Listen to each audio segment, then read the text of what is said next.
quería tratar ahí un poquito de conectar ambos temas desde la filosofía y desde la praxis, y también desde lo mío, ¿cierto? Que es como este análisis de demografías liberales, por así decirlo, y uno encuentra cierta diferencia, y acá ya es teoría absolutamente mía, entre liberales y libertarios, por ejemplo. Hay un tema donde, sobre todo en Estados Unidos, se dividen bastante. Uno puede considerar, no sé, hay mucho del populismo de derecha atacado al establishment, ¿cierto? En Estados Unidos, sobre todo, ya ha tratado de hacer una relación entre el neoconservadurismo y el liberalismo internacional, a pesar de que son bastante diferentes en cuanto uno es más realista y el otro de frentón, cree en el derecho internacional, pero de alguna forma ambos son, y acá ambos espíritus del Partido Republicano y del Partido Demócrata, ambos son intervencionistas o globalistas o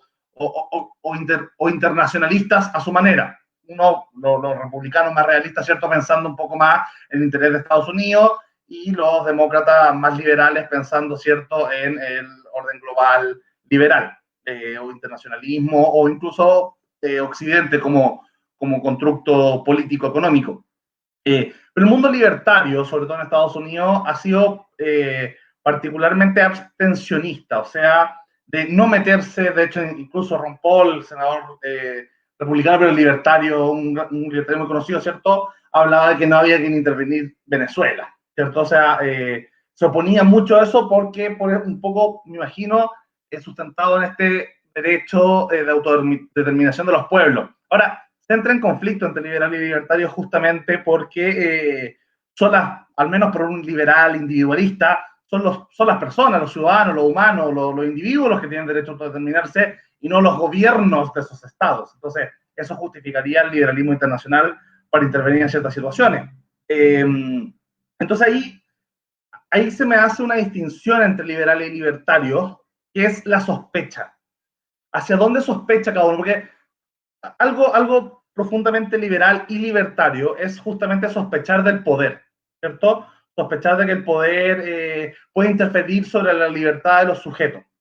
Y el liberal mira, sospecha sobre todo de lo pequeño, sospecha sobre todo del poder eh, excesivo que puede tener, por ejemplo, la familia o un clan o una tribu sobre el sujeto, sobre las mujeres, sobre, no sé, las minorías, sobre las personas. O sea, tiene cierta sospecha de que los grupos pequeños pueden ser particularmente, no sé, más peligrosos incluso que los grupos grandes. Ambos, evidentemente, son anti-Estado-Nación, que es probablemente la maquinaria más poderosa que existe, ¿cierto? Y el liberalismo, en su sospecha contra lo pequeño, encuentra que el Estado-Nación es probablemente el punto de mayor poder en lo local. O sea, al final, ningún alcalde, ningún padre de familia puede tener tanto poder como podría tener un dictador de un país, no sé, en Siria, en Corea del Norte, en Irán, en Cuba, ¿cierto? En Chile, el Chile Pinochet. O sea, el poder que puede tener un jefe de Estado puede no tener límite.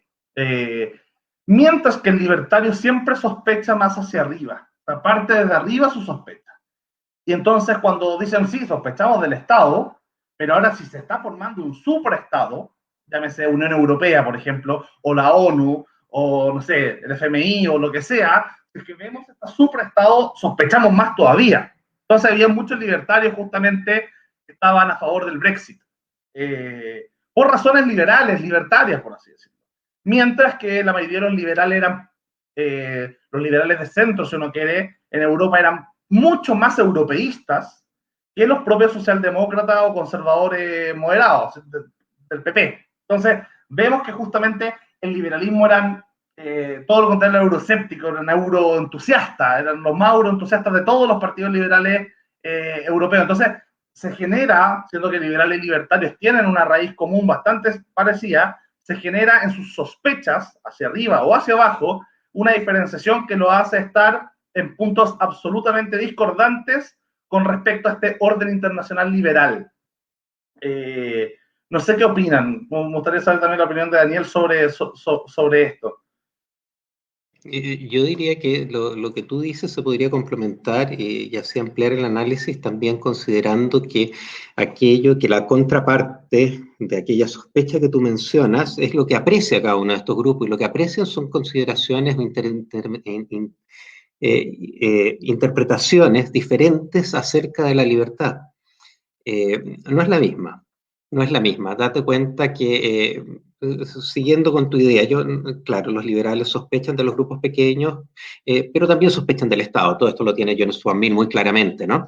Pero ¿cuál es la razón? La razón es porque son una opresión al despliegue, podríamos decir con la Constitución alemana, de la personalidad individual, al despliegue de la propia autonomía, podríamos decir con Kant.